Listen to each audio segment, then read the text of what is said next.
Assalamualaikum warahmatullahi wabarakatuh. Al-Fatihah ila ruhi sayyidina habibina syafi'ina Rasulillah Sayyidina Muhammad ibn Abdullah sallallahu alaihi wa ala alihi wa ashabihi wa azwajihi wa dhurriyyatihi anna Allah ya'li darajatihim bil jannah wa yanfa'una bi asrarihim wa anwarihim wa ulumihim wa nafahatihim wa barakatihim fid dini wa dunya wal akhirah wa ja'aluna min hisbihim ويرزقنا محبتهم ويتوفنا على ملتهم ويحشرنا في زمرتهم بالعافية وسلامة لهم الفاتحة أعوذ بالله من الشيطان الرجيم بسم الله الرحمن الرحيم الحمد لله رب العالمين الرحمن الرحيم مالك يوم الدين إياك نعبد وإياك نستعين اهدنا الصراط المستقيم صراط الذين أنعمت عليهم غير المغضوب عليهم ولا الضالين آمين بسم الله الرحمن الرحيم نويت التعلم والتعليم والتذكر والتذكير والنفع والانتفاع والاستفادة والإث على التمسك بكتاب الله وسنة رسول الله صلى الله عليه وسلم والدعاء إلى الهدى والدلالة على الخير ابتغاء مرضاته وقربه وثوابه وحسن الخاتمة مع اللطف والعافية وصلاح العاقبة. Bismillahirrahmanirrahim. Alhamdulillahirabbil alamin wa bihi nasta'inu ala umuri dunya waddin. Wassalatu wassalamu ala Rasulillah sayyidina wa habibina wa syafi'ina wa maulana Muhammadin sallallahu alaihi wa ala alihi wa sahbihi ajma'in. Amma ba'du. Maqala musanniful kitab Hadratus Syekh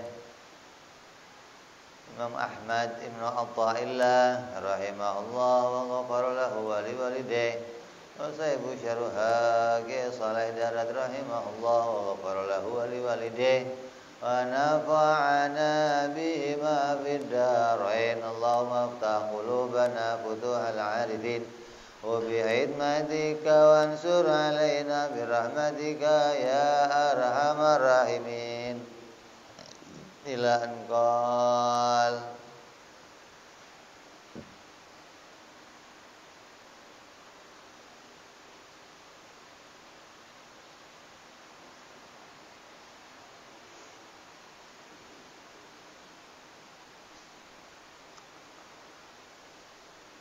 qala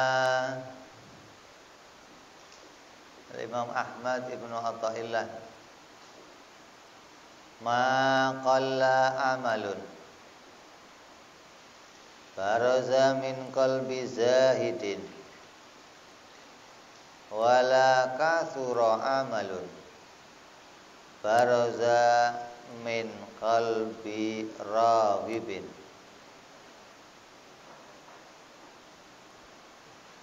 Artinya amal ibadah yang berasal dari hatinya orang yang zuhud tidak dapat dianggap sebagai amal yang sedikit. Dan amal yang berasal dari hati yang penuh dengan ketamakan, maka amal tersebut tidak dapat dianggap banyak. Ini makna terjemahan. Maksudnya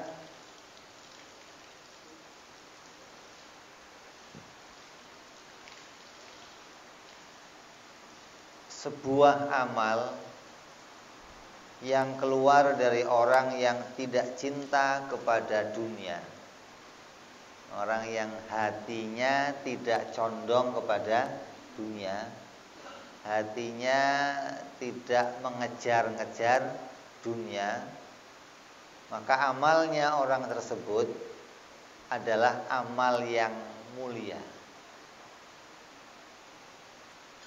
Walaupun amalnya itu kelihatan sedikit. Ada orang zuhud, sholat sunnah 2 rakaat.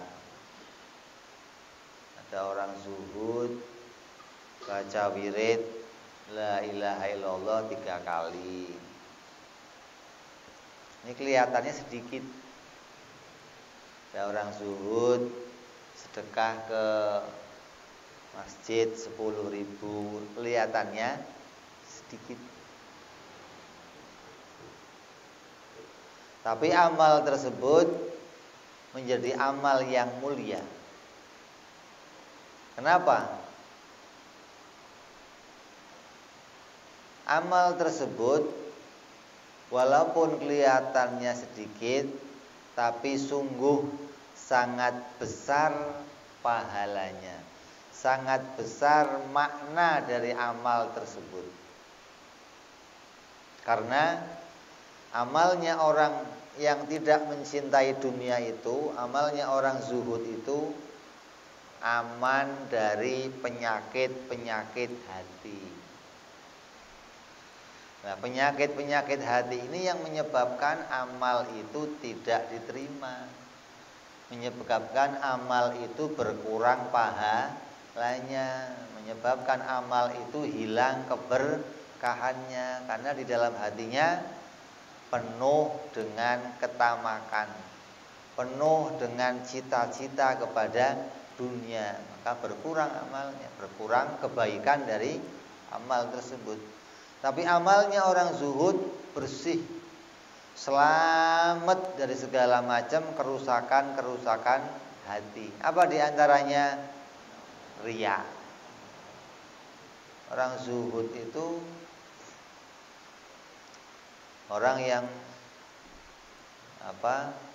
tidak pernah kecewa dengan apa yang diberikan oleh Allah. Orang zuhud itu orang yang tidak mengambil banyak kepada sesuatu yang ada atau yang menjadi miliknya. Semua yang dia miliki, semua harta-harta yang Allah berikan, semua keadaan yang Allah berikan, ini semuanya tidak dicondongi. Hingga apalagi sama pujian, sama sanjungan, sama udah nggak ngelirik dah. Hal itu sudah nggak jadi tujuan ibadahnya. Hal itu sudah nggak menjadi poin dalam ibadahnya. Yang jadi poin ibadah semuanya adalah Allah. Bagaimana Allah ridho, bagaimana Allah menerima amal saya, bagaimana, hingga hatinya itu bersih daripada riya dan bersih dari kepura-puraan di depan orang. Nah, zuhud itu ya nggak ada urusan sama mau yang di depannya presiden, mau yang di depannya Pak RT, ya sama begitu, nggak ada perubahannya, nggak ada.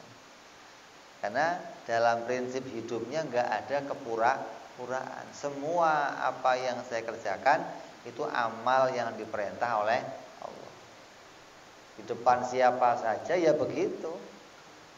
Nggak ada terus, kalau di depannya presiden beda sikap, kalau di depannya Pak RT beda sikap.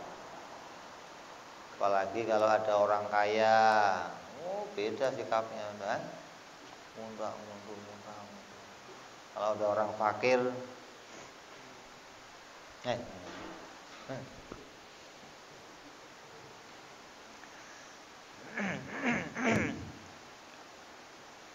beda dengan yang biasa kita ceritakan, yang tempoh hari kita ceritakan, para wali-walinya Allah. Justru mereka ini orang-orang yang dalam dirinya tidak ada kepura-puraan. Semuanya apabila beramal betul-betul karena Allah Subhanahu wa taala. serta selamat dari tujuan sekedar mendapatkan harta dunia. Mereka ini orang-orang yang orang zuhud itu warok biasanya. Kalau sudah zuhud gandengan sama warok, artinya mereka orang-orang yang tidak mengambil banyak dari dunia. Orang kalau sudah nggak ngejar-ngejar dunia, nggak condong pada dunia, itu biasanya walaupun punya harta banyak, walaupun punya harta yang halal, banyak harta halal, tapi yang diambil sedikit. Untuk apa sedikit itu? Secukupnya menjadi alat ibadah. Kalau kita kan apalagi sama yang halal, yang haram aja kadang ditumpuk-tumpuk gitu. Tumpuk. Apalagi sama yang halal, yang haram aja kadang dikumpulin maksudnya. Dan mereka ini orang-orang yang tidak hanya sekedar mendapatkan harta, tapi betul-betul maunya halal, betul. Oh, yang halal aja nggak banyak ngambilnya, apalagi yang haram, boro-boro mau mereka. Halal saja yang penting cukup. Haram, oh jauh. Mereka nggak mau mendapatkan sesuatu yang haram. Juga selamat dari hati yang berpaling dari Allah. Ya, orang zuhud, orang warok ini udah ibadahnya karena Allah. Gak ada angan-angan dunia di dalam sholatnya. Ketika takbir, ketika baca rukun-rukun sholat, ketika mengucapkan dzikir-dzikir dalam sholat, pikirannya gak terlintas dunia, gak terlintas pekerjaan, gak terlintas anak istri, gak terlintas harta benda, gak ada kan. Hingga pikirannya itu damai, betul-betul menghadap kepada Allah. Gak pernah berpaling sedikit pun kepada Allah. Hatinya hadir. Hatinya hadir itu apa? Selalu mengingat Allah di dalam sholatnya. Terus khusyuk, konsentrasi, perhatian kepada apa yang dikerjakan, ingat Allah selalu dalam sholatnya. Maka ini hati yang seperti ini ketika dia sholat, maka amalnya akan bisa diterima oleh Allah Subhanahu wa ta'ala. Ini orang-orang yang modalnya seperti ini amalnya amal yang oleh Allah diciptakan menjadi amal yang baik, gitu loh. Artinya Allah bikin seorang hamba dibersihkan hatinya dari dunia, dibersihkan hatinya dari kecondongan kepada harta, dibersihkan hatinya dari memandang kepada selain Allah, kemudian dijadikan menjadi ahli ibadah. Maka orang yang begini ibadahnya bagaimana? Ya beres, ibadahnya lempeng, ibadahnya sudah nggak ingat sama yang lain. Lah yang beginilah amal yang Allah jadikan kepada dia, amalnya orang-orang yang diterima, amalnya orang-orang yang diberi pahala oleh Allah. Jadi Allah bikin kita itu macam-macam. Ada yang hatinya dipenuhi dunia, ketika sholat walaupun di depannya Allah, yang diingat selain dalam sholat aja masih ingat selain Allah. Padahal sholat itu menghadap kepada Allah, tapi hati kita sono. Kenapa?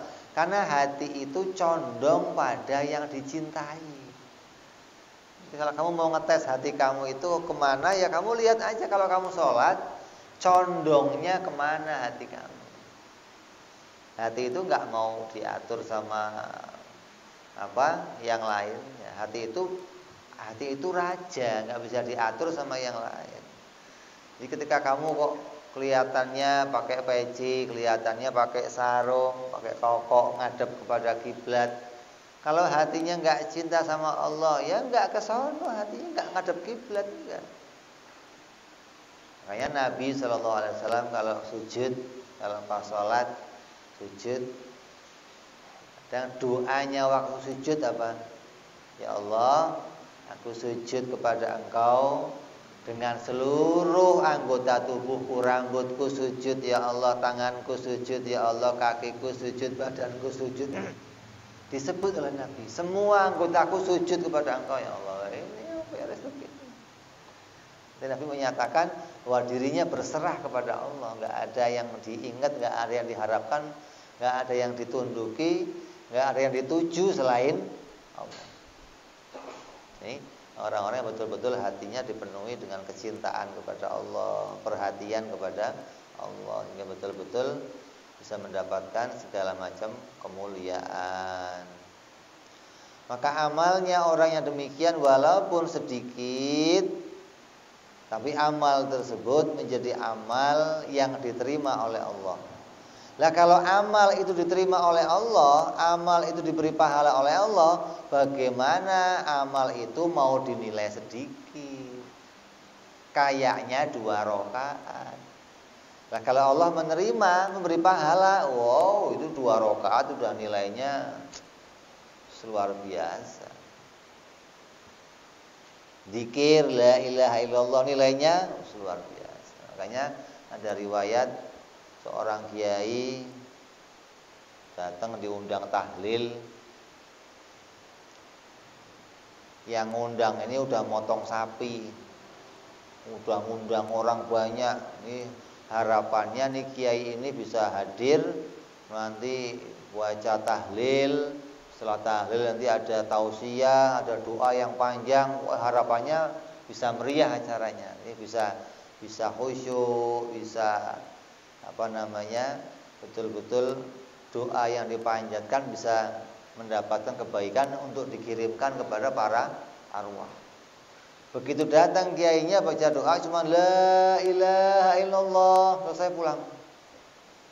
Wah, tuan rumahnya ngomel-ngomel, ini kiai apa? Disuruh datang jauh-jauh, dipotongin sapi, cuman baca la ilaha illallah. Selenting, ngomong macam-macam, akhirnya sampai kiainya denger. Dari murid ke murid, dari sono ke sono, sampai kiainya, Pak Kiai diomongin sama itu tuan rumah yang kemarin tahlil katanya sebentar begini-begini.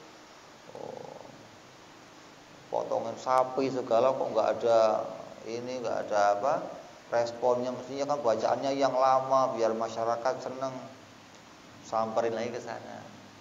Kalau memang mau dihitung bacaan saya sama sapi ya nggak ada masalah, beli aja sapi lagi coba, terus ditimbang sama bacaan saya. Sapi dagingnya ditaruh, nah, ini satu lagi bikin buat bacaan saya nanti. Baru baca la ilaha jeglek begitu sapinya. Jadi sapi kamu nggak ada kepake. Kamu kira sapi terus banyak gitu nilainya. Sama bacaan la ilaha illallah yang satu itu nggak ada nilainya sapi itu. Sehingga amalnya orang zuhud itu jangan dihitung sedikitnya.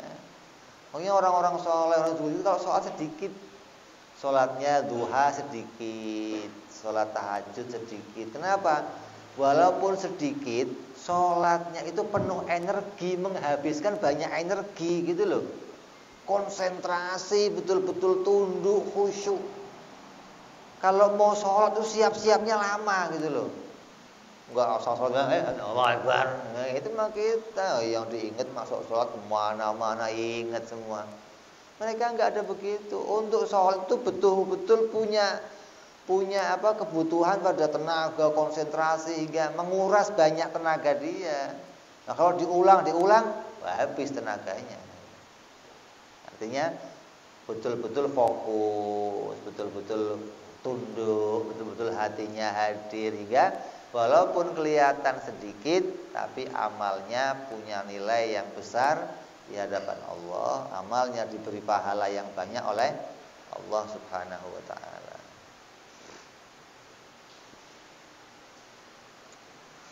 Nah, terus maka sangat berbeda dengan amalnya orang-orang yang cinta dunia. Maksudnya amalnya orang yang keluar dari amal orang yang cinta dunia itu, maka sangatlah sedikit nilainya, walaupun amal itu kelihatan banyak dari luarnya. Asal sholat banyak, ngaji berjus-jus, wiritan, bertasbih, asal sedekah banyak, asal nyumbang banyak. Tapi yang kelihatan banyak itu maka hanya tampak banyak di luarnya, tapi nilainya enggak ada. Kenapa? Karena amal tersebut amal yang didasari dengan amal yang dipenuhi dengan kekotoran hati. Amalnya pengen dilihat sama orang, bacaannya difasih-fasihkan, surat yang dibaca panjang. Kadang sholat maghrib bacanya Yasin, nggak ngukur orang, begitu salam sendirian dia, oh Yasin bacanya, yang lain mau kerja, mau hajat, ya munfarid sendiri-sendiri dong, asal Yasin, wah ini imam kacau ini bacanya. Tapi bacaannya bukan karena Allah, hanya pengen didengar sama orang. Penuh kepura-puraan di depan manusia. Depan manusia kayaknya baik, kayaknya belakang manusia berbeda lagi. Ini namanya dipenuhi dengan kepura-puraan. Di tampilan depannya beda sama tampilan belakang, casing sama isinya beda. Kelihatannya bawahnya jisamsu, begitu dibuka sukun. Wah, beratnya begitu itu. Dohirnya jisamsu, orang lihat, keren, rokoknya aja samsu. Begitu dibuka, casingnya doang ini mah samsu, dalamnya mah plat merah juga. Luar plat kuning, dalam plat merah. Juga sholatnya tidak bisa khusyuk karena hatinya berpaling dari Allah dan hatinya condong kepada dunia. Nggak bisa dipaksa, nggak bisa. Hati itu selalu condong sama yang dicintai. Sehingga mau dikhusyuk-khusyukin kayak apa nggak jadi, nggak, hatinya mesti muncul sono. Jadi kayak apa namanya, hati itu kayak kendil. Kendil itu kalau orang di pondok dulu yang buat nanak nasi itu kendil, yang buat ini godok jamu itu loh, yang dari tanah liat itu kan bawahnya apa, bunder. Kalau dikasih dudukan tangkring, nah nanti bisa buat godok sesuatu. Itu yang bawahnya bunder itu kalau ditaruh di tempat yang datar, ini gampang sekali goyang. Ya, coba ini ambil kendil yang bawahnya bunder, terus taruh di tempat biar anteng gitu, bisa nggak? Ambruk lagi, ya? Ambruk, lalu bunder, gimana mau berdiri? Kecuali kamu kasih cagak, kan baru bisa. Nah itu hati itu lebih gampang goyang dari itu juga. Ini kendil ini sudah gampang goyangnya, itu hati lebih gampang goyang dari itu. Artinya hati itu lebih gampang condong ke sono kemari dari itu. Kenapa? Karena hati itu mengikuti apa yang dicintai.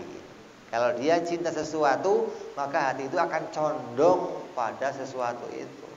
Kamu lagi seneng sama sepeda namanya, asal sholat gambarannya ruji sepeda, stang sepeda, sadel sepeda. Ini kayaknya dikasih lampu bagus, belakangnya kasih, mesti ke situ dah.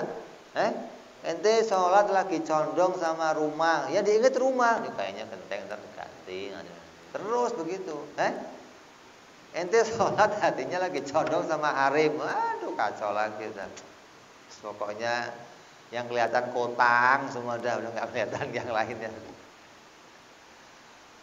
Ini kerusakan begitu. Hati-hati itu condong sama yang dicintai. Kalau hatinya kok cinta sama Allah, perhatian sama Allah, begitu sholat, ya yang lain nggak diingat lagi enggak.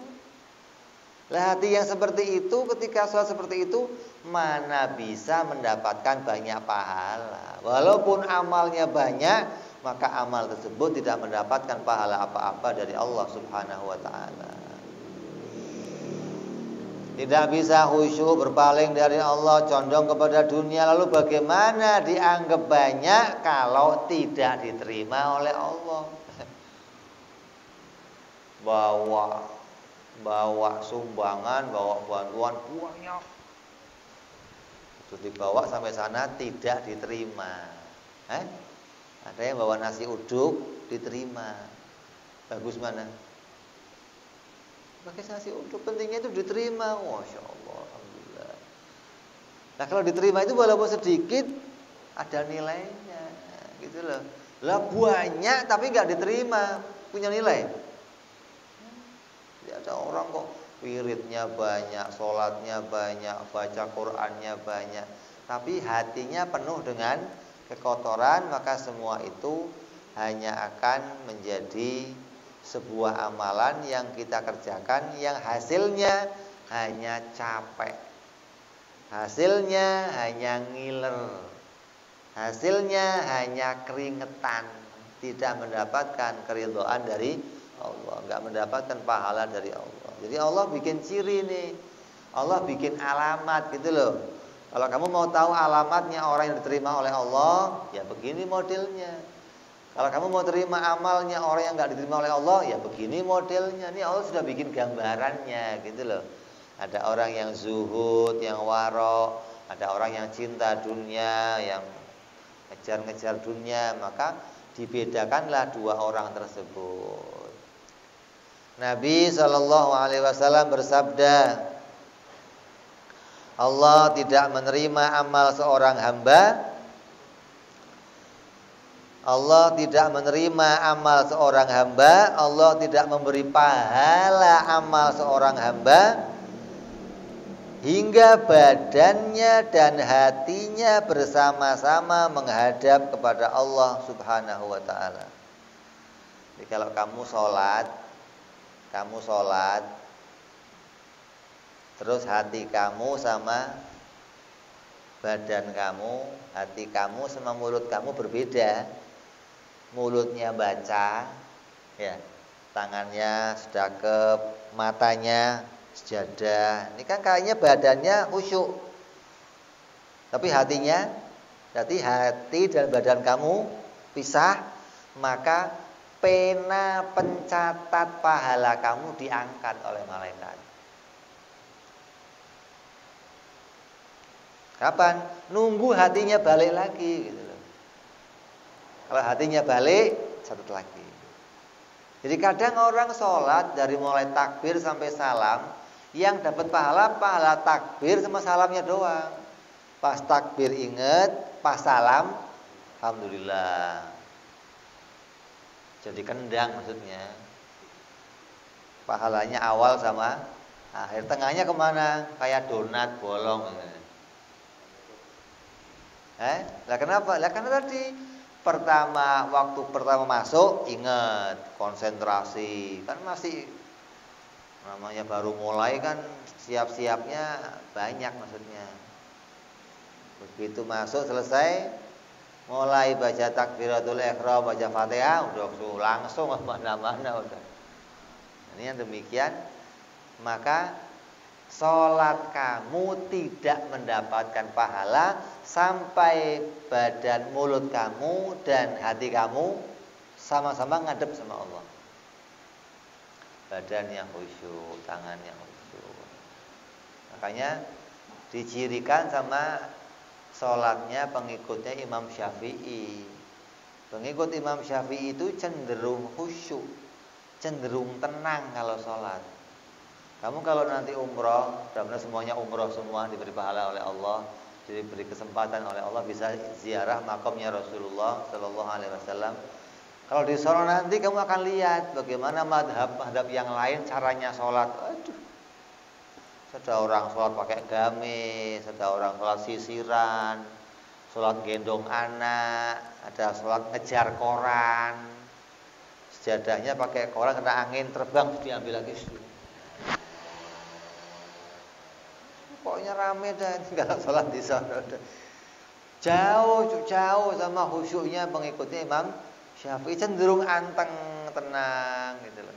Lah itu dohir itu ukurannya akan diberi pahala bagaimana? Kalau dohirnya sama hatinya connect gitu loh. Wong ini yang badannya connect anteng aja kadang nggak dapat pahala, apalagi badannya kemana-mana, ada kancing copot dibetulin, gamis. Ini orang sholat apa? Ngaca loh. Itu kalau dohirnya aja begitu, batinnya bagaimana?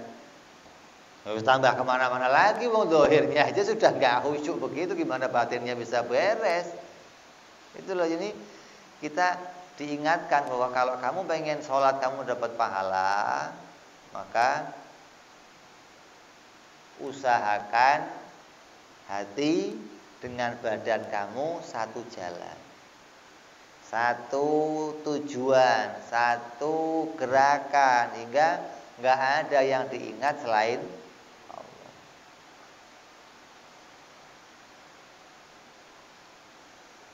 Nabi SAW bersabda, berapa banyak orang yang berdiri sholat tapi hanya mendapatkan capek dan susah payah. Gak cuma puasa yang begini, sholat juga begitu.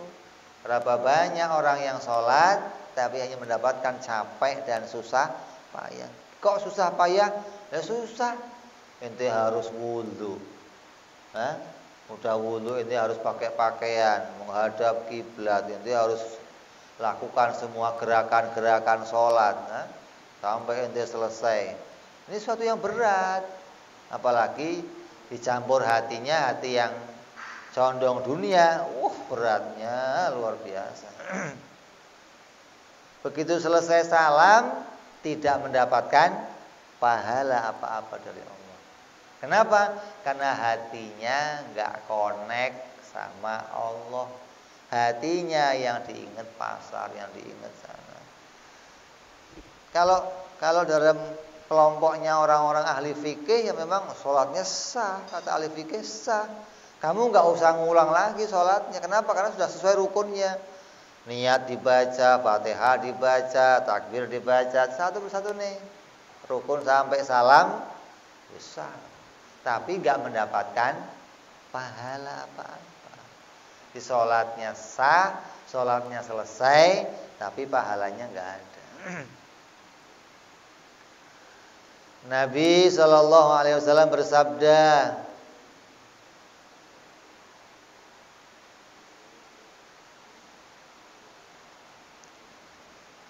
jadi banyak orang yang sholat, berdiri sholat, tapi hanya mendapatkan capek dan susah payah.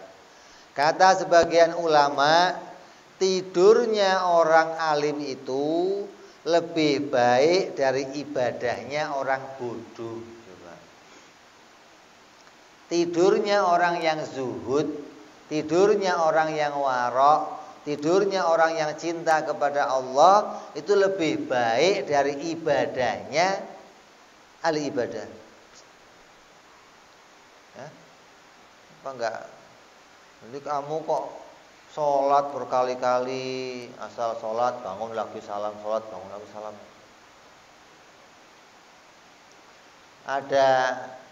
Ada di samping kamu seorang sholat, seorang tidur. Kadang sholat kamu itu tidak lebih baik dari tidurnya orang itu. Kenapa?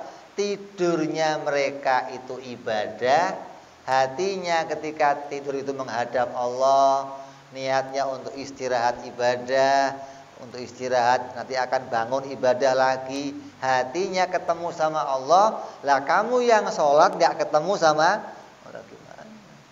Ya mendingan tidurnya dia yang hatinya. Wong iblis aja kalau lihat orang alim tidur mau goda nggak jadi. Alah percuma, udah dia pulang. Kenapa? Percuma. Nanti udah saya goda semua di sini, dia bangun rusak semua, balik lagi. Itu pulang. Enggak usah. Itu gimana? Asal ada orang alim tidur di situ, aman udah, ini enggak digodain. Iblis tahu kenapa penyakit ini mah digodain juga gak ada gunanya. Udah pulang. Kata Nabi SAW, tidak ada pahala dalam sholatnya seseorang kecuali yang dia sadari. Nah, ini hadis lain nih. Ente kadang sadar rokaat enggak? Kadang lupa rokaat. Kenapa lupa rokaat?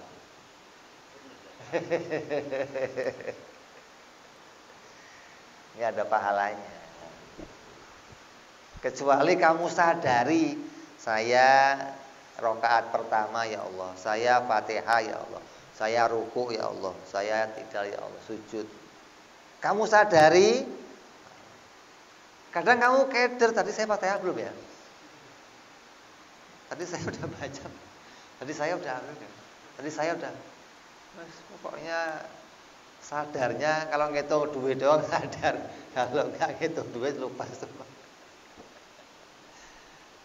Nabi katakan nggak dapat pahala kecuali yang diberi pahala yang kamu sadari. Artinya kamu sadar, bacaannya kamu ingat, dan kamu tahu kamu lagi sholat, maka itu berpahala. Kalau yang nggak kamu sadari, bacaannya, gerakannya, nggak ada pahalanya, nggak. Dianggap kamu nggak ngadep Allah, gitu loh.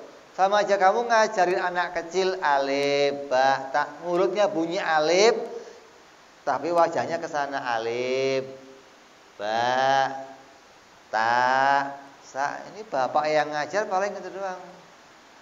Per. Lu mata kemana? Per. Gitu loh. Kira-kira dikasih pahala nggak itu? Boro-boro pahala, yang ada ter. Suruh baca, ini diliatin ter lagi. Kenapa? Hatinya kemana-mana gitu loh. Matanya di situ, badannya di situ, tapi hatinya keliling-keliling. Jadi orang akan dapat pahala kata Nabi kalau sholatnya disadari.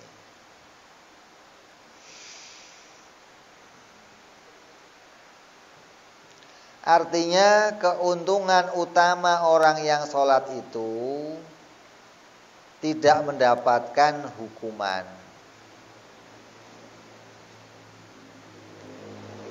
Adapun masalah mendapatkan pahala atau tidak, itu tergantung pada bagaimana sholatnya. Jadi keuntungan utamanya orang sholat itu apa? Menghindari siksa. Karena sholat itu perintah wajib. Siapa yang meninggalkan wajib maka disiksa. Jadi kita kalau sholat nggak disiksa sudah untung. Jangan cerita pahala, jangan. Nah kalau kamu kok sholat tapi masuk sholatnya wailul lil musallin, gimana? Boro-boro pahala. Boro-boro pahala. Sholatnya malah dapat siksa. Sholatnya diancam wailul, neraka, wail lil musallin, bagi orang-orang yang sholat. Gimana? Apa terusannya? Wailul lil musallin alladzina hum an sholatihim sahun. Orang yang sholatnya sahwi, lupa sama Allah, nggak nyadari kalau dia lagi nggak dapat apa-apa, gitu. Nggak nyadari sholatnya, nggak sadar kalau dia dalam keadaan sholat, nggak sadar tentang dirinya ditolong oleh Allah waktu sholat, kenikmatannya dari Allah begitu banyak. Ini nggak disadari semua. Yang diingat cita-citanya, harapannya, keinginannya, macam-macam.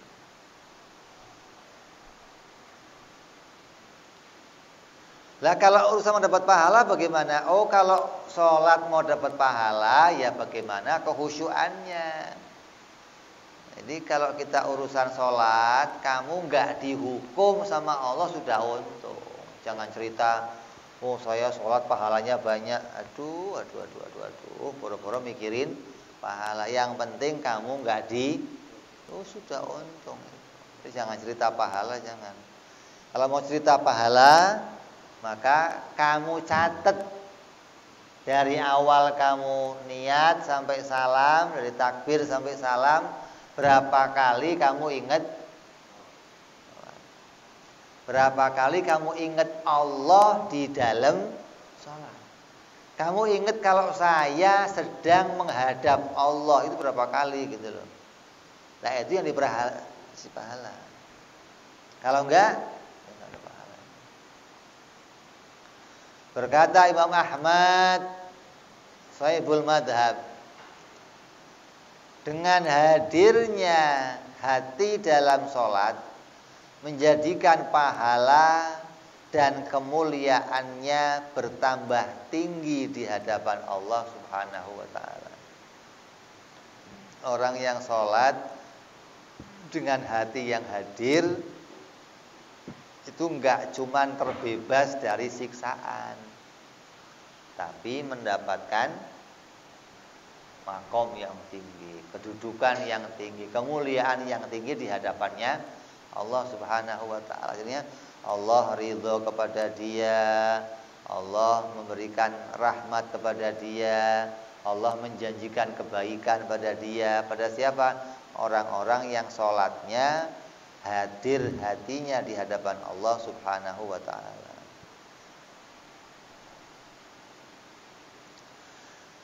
Sabda Nabi SAW, sungguhnya dua orang dari umatku sholat dengan cara yang sama, wudu dengan cara yang sama, pakai sarung dengan cara yang sama, tapi mendapatkan pahala yang berbeda, dan perbedaannya antara bumi dan langit. Coba. Sholatnya jejeran, kamu sebelahan, berjamaah bareng sholatnya. Begitu di akhirat nanti diberi pahala, yang satu pahalanya tinggi, kamu bingung, ini orang kan sama saya dulu sholatnya bareng. Ya Allah, itu bareng sama saya sholatnya dulu, berjamaah sama saya, ya Allah. Lah kok saya di emper, dia di atas, bagaimana ya? Ya beda lah. Wong kamu sholat asal jengking lah, dia sholatnya ngadep saya. Sholatnya khusyuk, dia bacaannya ingat saya, tiap rukuknya ingat saya, sujud ingat saya. Saya beri penghargaan yang tinggi dia. Lah kamu boro-boro sholatnya ingat. Padahal sholat itu paling lama 10 menit. Paling lama, itu sudah bacaannya luar biasa 10 menit. Pernah kamu sholat 10 menit?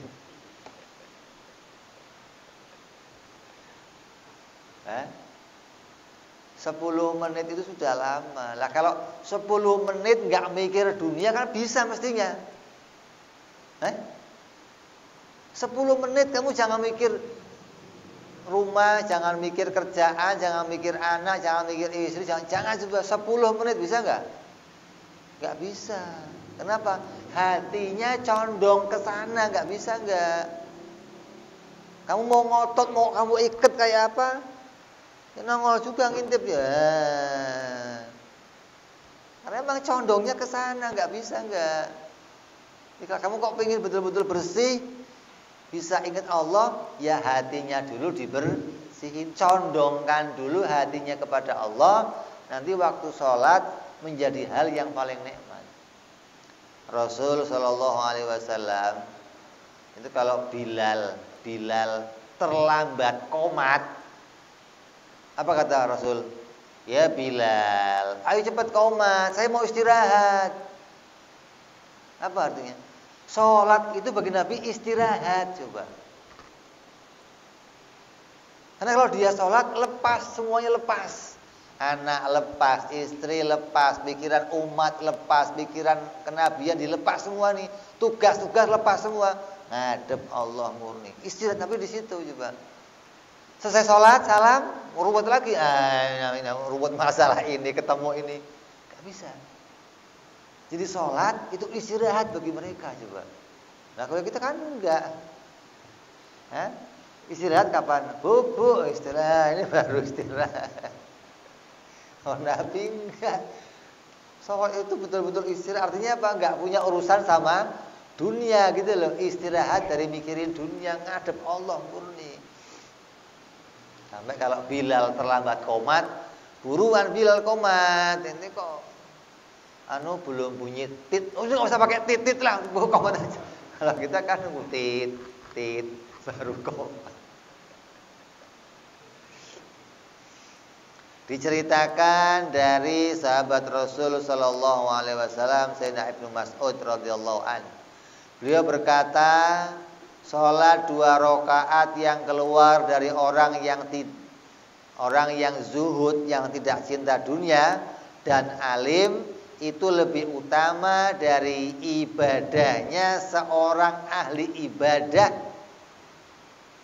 yang sungguh-sungguh dalam ibadah dan ibadahnya sepanjang masa.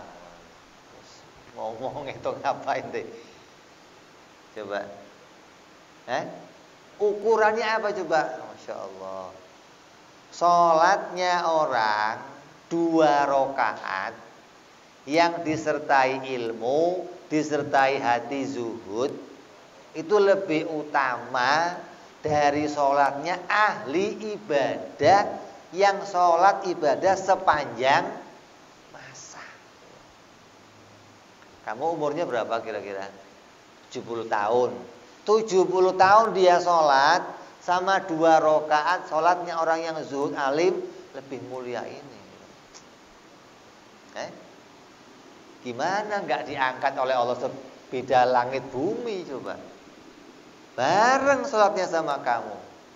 Tapi pahalanya, kenapa? Hati seseorang nggak ada yang lihat, hati orang nggak ada yang tahu. Kamu nggak bisa ngukur dia mau nggak khusyuk sholatnya, lo kayak lihat aja dah hatinya orang.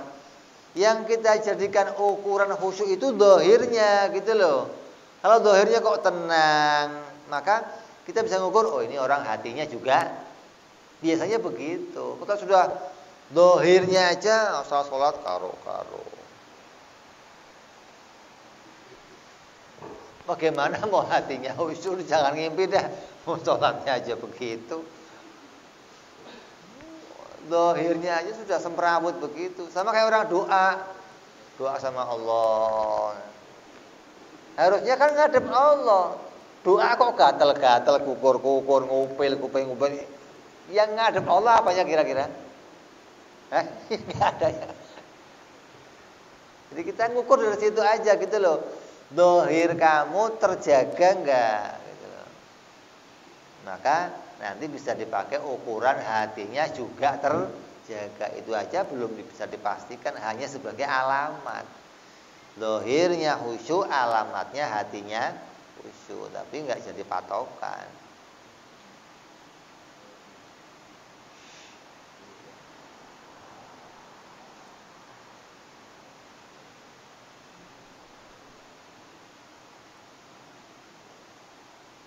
Orang yang cinta pada dunia itu akan selalu lalai hatinya pada Allah.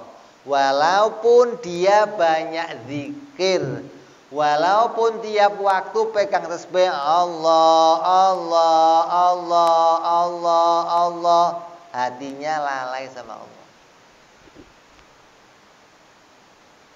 Ini orang yang hatinya sudah condong pada dunia. Walaupun mulutnya bunyi Allah, Allah, Allah, Allah, hatinya nggak bisa ikut bunyi, nggak bisa. Karena hatinya nggak diajak condong pada Allah. Ketika mulutnya bunyi Allah, Allah apa? Mertua lewat tasbih. Allah, Allah. Atau dapat wirid dari kiainya, nih kalau kamu baca ini 1000 kali nanti warungnya ramai banyak Allah, Allah, Allah. Matanya lihat TV tapi Allah, Allah. Bisa khusyuk kira-kira? Mana ada begitu. Coba. Jadi orang yang zikir Allah, Allah jangan kamu kira pasti khusyuk hatinya, enggak ngerti. Ukurannya hatinya dulu. Terus karena hati seseorang itu akan condong pada yang dicintai. Walaupun mulutnya manggil-manggil Allah, kalau dia nggak cinta Allah, hatinya nggak ingat Allah. Kamu nggak manggil-manggil dunia, tapi hatinya ingat dunia, ya diingat dunia. Walaupun mulutnya nggak bunyi-bunyi, dunia, dunia, dunia, dunia. Kalau mulutnya kok bunyi, oh tambah ingat semua, masya Allah, indah banget. Ya diingat dunia, dunia, dunia. Ini mulutnya ingat menyebut Allah, Allah aja begitu. Beginilah, kamu lagi seneng sama cewek, cantik, kamu baru kenal. Di rumah kamu punya istri, terus kamu berusaha tidak mengingat cewek yang baru kamu kenal dan hati kamu terkait sama dia. Mulut kamu nyebut nama istri kamu, namanya Siti, Siti, Siti. Ya ingatnya ke sono terus. Mau mulutnya nyebut Siti juga pikirannya nggak bisa nggak gitu loh. Kenapa? Hati itu condongnya sama yang dicintai. Mulut itu nggak berpengaruh nggak. Mau kamu isi apa mulutnya nggak. Hatinya ke sono aja. Ini bisa buat ukuran kita gitu loh. Kamu mulutnya bunyinya apa, nanti akan beda sama keadaan hatinya. Maka Nabi melatih umatnya apa? Ketika sholat diajarin jangan cuman badan yang rukuk, sujud, rambut ikut rukuk, kuping ikut rukuk, kaki ikut rukuk, tangan ikut rukuk, semuanya anggota badannya ikut rukuk, ikut sujud.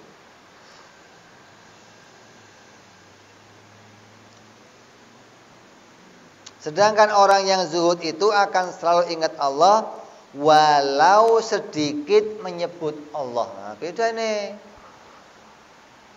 Orang zuhud, orang yang sudah nggak cinta sama dunia, itu nggak usah banyak zikir, nggak usah. Diemnya ingat Allah, apalagi zikir coba. Diem ingat Allah. Kenapa? Asal lihat sesuatu tafakur. Tafakur ya Allah, tafakur. Semua tafakur dia pikirannya. Walaupun mulutnya nggak bunyi, hatinya condong pada Allah. Beda sama orang yang cinta dunia. Walaupun mulutnya dermimil bunyi, hatinya kemana-mana, nggak ingat sama Allah. Berkata Syekh Abu Abdillah Al-Quraisy, seorang laki-laki yang soleh telah berkata kepada dia, bertanya kepada dia, Kiai, ya Syekh, kenapa saya ini sudah banyak ibadah, tapi belum bisa merasakan manisnya ibadah dalam hati saya.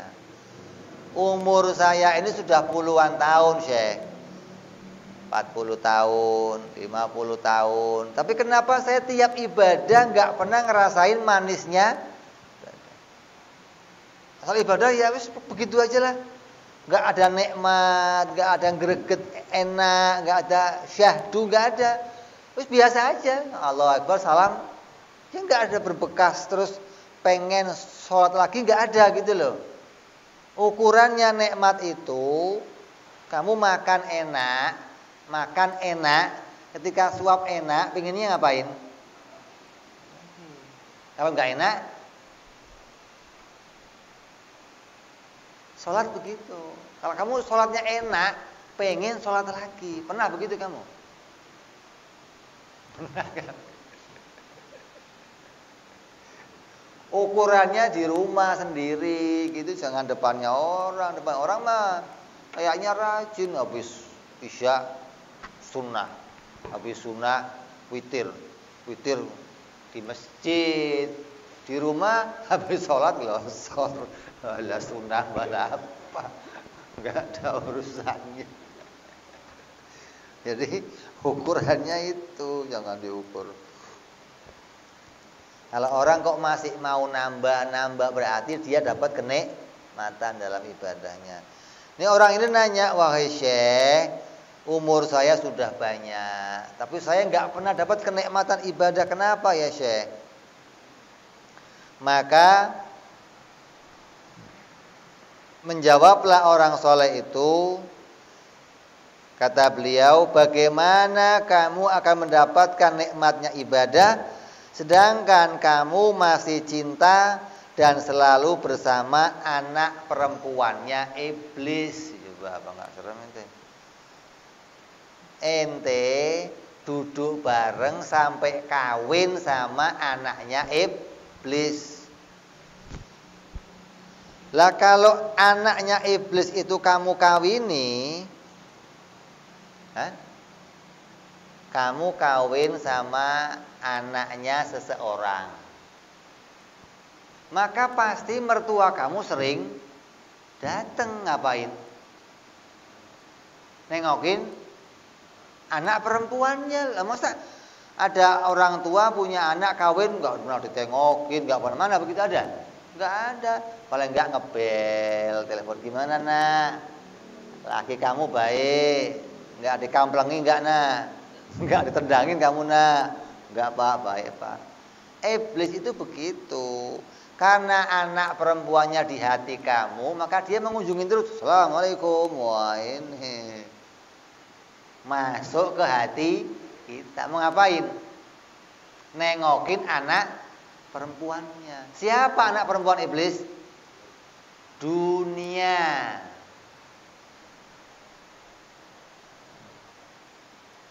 Waktu pertama kali dirham dinar diciptakan, yang pertama kali nyium itu iblis.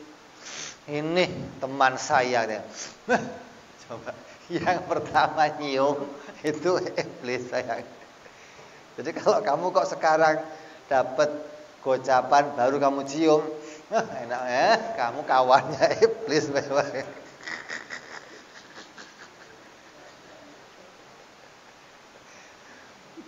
Tahu kata iblis apa? Ini alat saya untuk ngerusak orang kayak ini.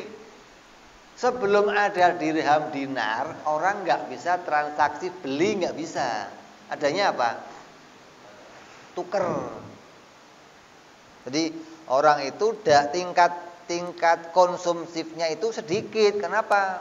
Tuker kan susah. Saya pengen makan, yang jual rumah makan maunya duit. Saya nggak punya duit, kan saya nggak bisa beli. Tanya pak, pengennya apa pak?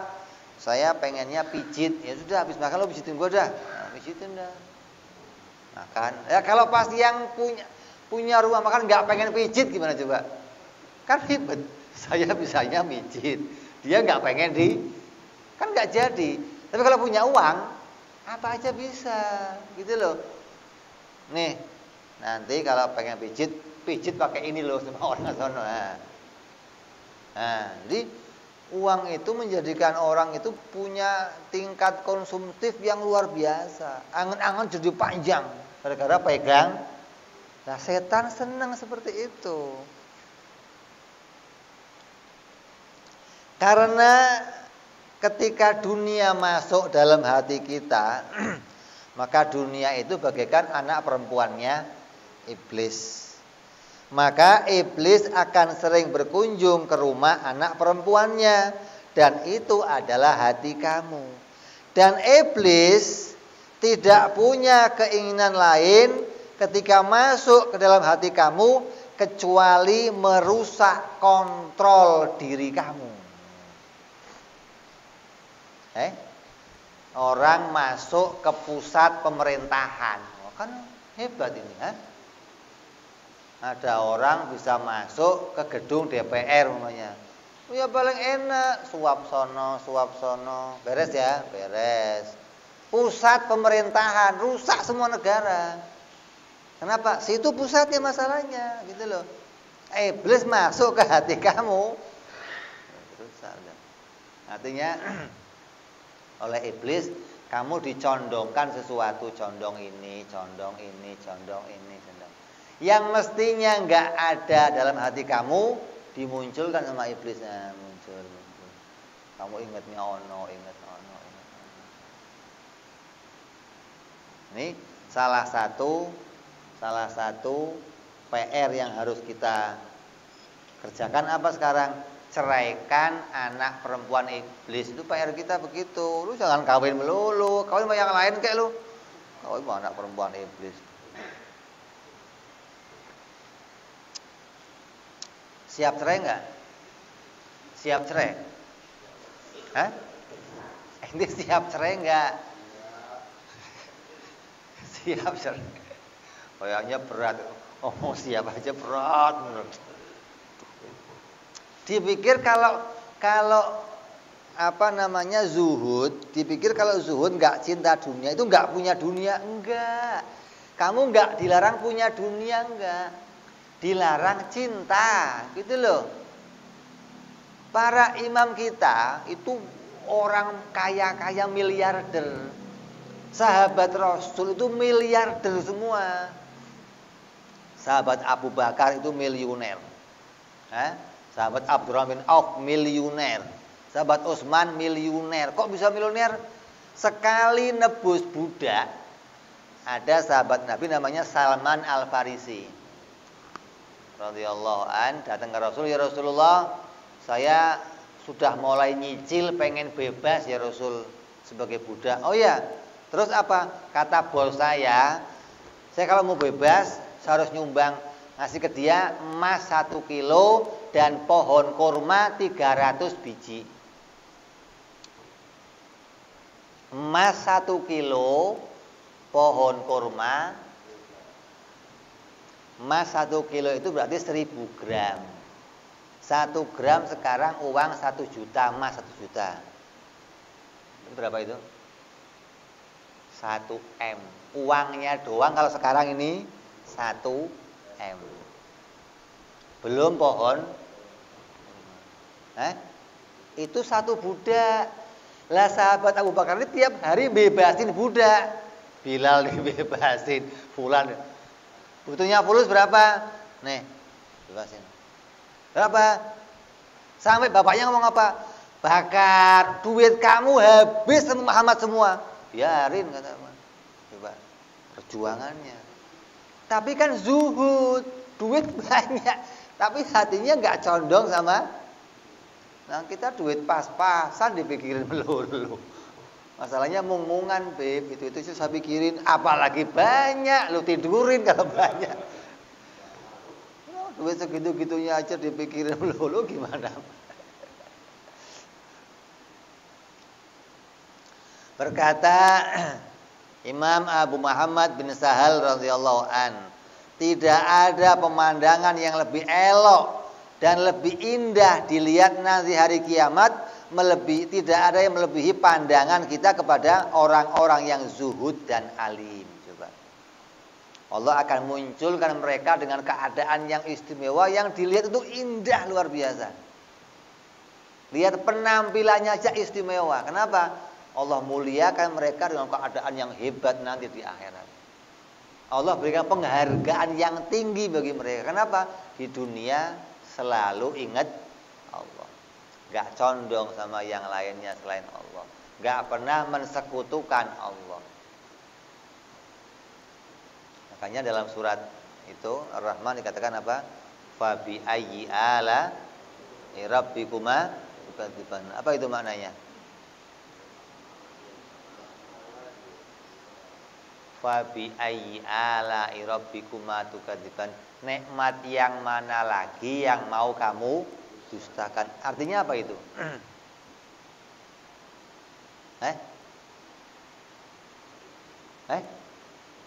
Nikmat yang mana lagi yang mau kamu dustakan?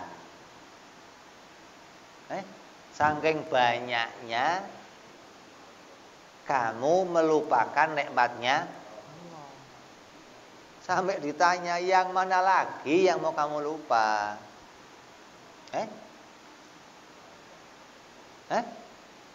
Sampai banget otaknya isinya dunia, sampai lu mau ingetnya kapan? Sama saya mau diingetnya kapan? Saya ini mau ingetnya kapan? Ya diinget kok kesono melulu. Bagaimana sih kamu? Ditegur langsung. Ayat itu enggak cuma sekali bunyinya.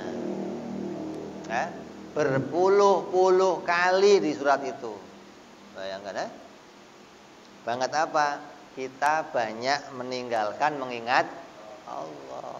Kita banyak meninggalkan mengingat kenikmatannya Allah, karunia Allah, kebaikan dari Allah. Perumpamaan orang zuhud itu seperti dua orang. Yang pertama, dia mempersembahkan kepada seorang raja itu sebuah batu yakut yang indah. Dan orang yang cinta kepada dunia itu seperti mempersembahkan satu truk batu kali. Bandingannya jauh. Ada orang ke raja, datang raja, hadiah dari saya. Batu merah dipakai sama raja, ini pembelinya. Ada lagi raja, saya bawain batu raja, batu kali satu truk. Itu kan kecil raja, itu satu truk bisa dipakai sebadan. Itu bukannya seneng, marah, suruh pulang kamu.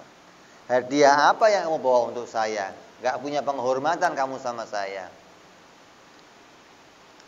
Dan raja akan menerima batu yakut dan memuliakan sang pembawanya. Sebaliknya akan menolak batu yang banyak tapi tidak berharga dan menghinakan orang yang membawanya. Ini gambarannya begitu. Raja itu akan memuliakan orang yang bawa batu yakut tadi sebagai hadiah untuk dirinya, dan akan menghinakan orang yang membawa batu koral, batu yang tidak punya harga.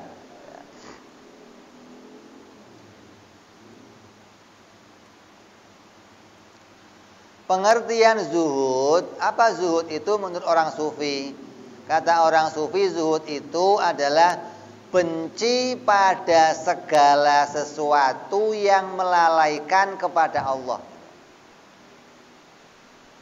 Namanya zuhud menurut orang sufi. Kalau ta'rifnya kata ahli fikih kan beda lagi.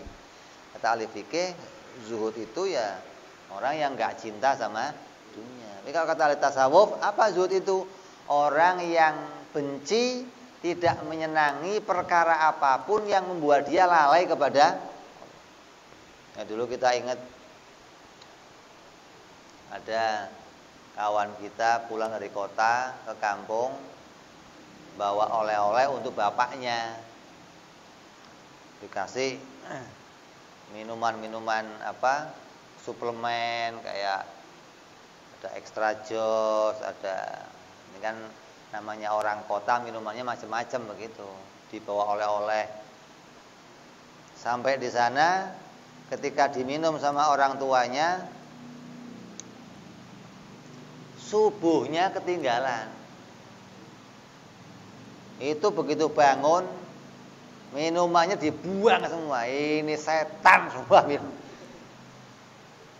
Anaknya, Pak jangan Pak. Apa jangan-jangan, gara-gara ini saya hilang subuh. Oh, coba. Itu cuman kecil dibuang. Zaman itu sahabat Abu Bakar radhiyallahu an sholat di kebun kormanya. Sholat di kebun korma. Begitu sholat, ada burung datang ke salah satu dahan-dahan pohon di kebunnya. Terus burungnya indah, suaranya bagus, terus yang ngelirik. Selesai sholat, salam, tanahnya diwakafin. Gara-gara tanah ini saya nggak khusyuk. Coba ini. Nah kalau ini kan mau begitu. Burungnya itu salahin, ngapain lo kemari burung? Kalau dia enggak. Ini gara-gara tanah ini saya jadi sholat di sini, sampai saya ngelihat burung jadi nggak khusyuk. Kalau saya nggak punya tanah, saya nggak akan sholat di sini. Sholatnya di rumah. Jadi saya nggak ngelihat burung. Oh ini sudah luar biasa. Ini tingkat kekecewaannya, tingkat ketakutannya nggak memandang Allah sudah memuncak. Jadi nggak memandang Allah sebentar saja bagi dia menakutkan gitu loh. nggak memandang Allah sebentar aja bagi dia merisaukan hatinya, nggak tenang hatinya. Kita kan nggak begitu. Kalau kita kan, kalau di kantong nggak ada rupiah, hati nggak tenang, ya. Tidur nggak nyaman. Sebaliknya sama mereka. Rasul Shallallahu Alaihi Wasallam itu kalau di rumahnya masih ada harta, tidurnya nggak khusyuk. Coba apa? Nggak bisa bagus tidurnya. Sholatnya nggak khusyuk gara-gara di rumah masih ada harta. Kita kan nggak, sudah gocapan nempel, beras di rumah ada, gula ada, kopi ada, sholat, khusyuknya luar biasa. Bismillahirrahmanirrahim. Luar biasa. Tenang, kayaknya udah mau gempa kayak mau apa nggak ada masalah, yang penting adem ayem lah. Beras sudah ada, gula ada, kopi sudah, masya Allah.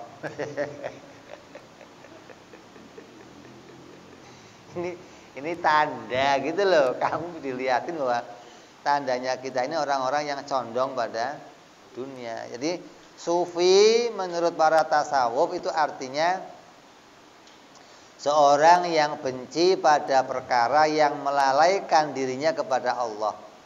Maka dikeluarkanlah dari hatinya dan dibuanglah jauh-jauh dari hatinya semua yang mengganggu dia untuk mengingat Allah. Dikosongkanlah hatinya sekosong-kosongnya hanya untuk mengingat Allah Subhanahu wa ta'ala. Itu namanya orang zuhud menurut para sufi.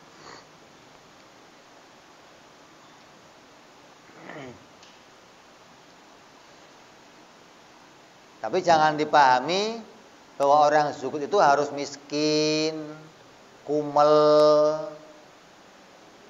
sarungnya ngelinting. Itu bukan zuhud, itu gembel itu. Zuhud kok begitu? Zuhud itu ya kaya, hartanya banyak, punya perusahaan banyak, punya pekerjaan banyak, tapi hatinya nggak condong ke situ gitu loh. Dibuang segala yang menghalangi dia mengingat Allah, itu yang dibuang yang di dalam hati. Bukan yang di luar dibuang, bukan. Yang di dalam hatinya dibuang. Ini kata orang sufi begitu. Dibersihkan hatinya, dikosongkan sekosong-kosongnya dari apapun perkara yang akan membawa dia ingat pada selain Allah. Kan hati ini ibaratnya kaca. Kalau masih ada di situ akan tampil di hadapan kamu gitu loh. Kalau sudah kosong bersih maka nggak akan tampil di hadapan kita. Hingga orang-orang zuhud ini selalu dalam kenikmatan ibadah, dalam ketenangan hati, dalam kenyamanan, dalam mengingat Allah, hingga mereka mendapatkan penghargaan dari Allah Subhanahu wa ta'ala dengan penghargaan yang sangat besar nanti pada hari kiamat. Di dunia kayaknya biasa-biasa aja, ya begitu sama kayak kamu ya. Tapi nanti di akhirat bedanya seperti bumi dan langit. Mudah-mudahan kita semua dijadikan oleh Allah Subhanahu wa ta'ala menjadi orang-orang yang zuhud, menjadi orang-orang yang bisa menceraikan anak perempuannya. Iblis bisa menjadi orang yang betul-betul hatinya bersih dari kekotoran-kekotoran, hingga hati kita betul-betul bisa menjadi wadah ma'rifat kepada Allah Subhanahu wa ta'ala. Hati kita hanya bisa mengingat kepada Allah Subhanahu wa ta'ala, hingga kita menjadi orang-orang yang mendapatkan kebahagiaan, kemuliaan di dunia dan di akhirat insya Allah. Wallahu a'lam bishawab. Wa ila hadratin nabi. Al-Fatihah. Bismillahirrahmanirrahim. Alhamdulillahirabbil alamin arrahmanir rahim maliki yaumiddin. Iyyaka na'budu wa iyyaka nasta'in ihdinas siratal mustaqim siratal ladzina an'amta 'alaihim ghairil maghdubi 'alaihim waladdallin. Amin. Ya Rabbana 'tarafna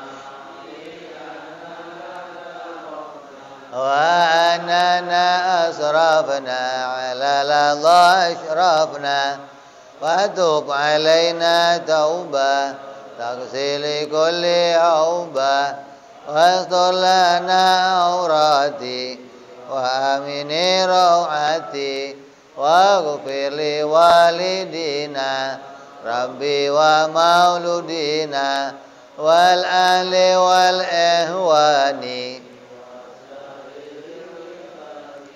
وكل ذي محبة أو جيرة أو صحبة والمسلمين أجمع أمين ربي اسمع فضلا وجودا منا لا باكتساب منا بالمصطفى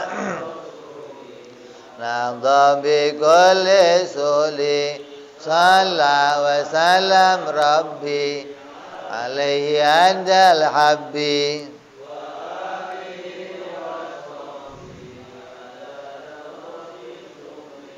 والحمد للإله في البدء والثناء سبحان ربك رب العزة عما يصفون سلام على المرسلين الحمد لله رب العالمين.